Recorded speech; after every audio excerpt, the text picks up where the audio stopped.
বিশ্বনবী সাল্লাল্লাহু আলাইহি ওয়াসাল্লাম মদিনাতে প্রথম যখন জুমার নামাজ পড়াতেন তখন আগে জুমার 2 রাকাত পরে 2টা খুতবা দিতেন, ঈদের নামাজের মতো।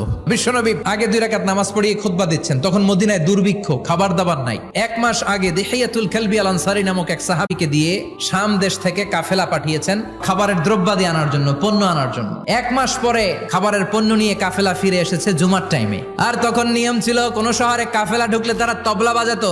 বিশ্বনবী সহ সব সাহাবারা বুঝতে পেরেছে ওই কাফেলা খাবারের পণ্য নিয়ে মদিনার মধ্যে ঢুকেছে। এখন মসজিদে কানাঘুষা, 12 জন সাহাবা বসে আছেন, সব সাহাবারা পণ্য কেনার জন্য চলে গেল। সাহাবারা ভাবলো নামাজ আসল, নামাজ তো পড়েই ফেলছি, এখন খুতবা, সমস্যা নাই। কিন্তু আল্লাহ এটা সহ্য করলেন না। এজন্য সাহাবাদেরকে ধমক দিয়ে, আমাদের চোখে আঙ্গুল দিয়ে আল্লাহ আয়াত নাজিল করলেন, ও নবী আপনি বলে দেন আমার কাছে এত বিশাল ধনভাণ্ডার আছে, সবার যত চাহিদা যত কামনা আছে সব যদি দিয়ে দেয় আমার ধনভাণ্ডারের 1 ইঞ্চিও কমবে না।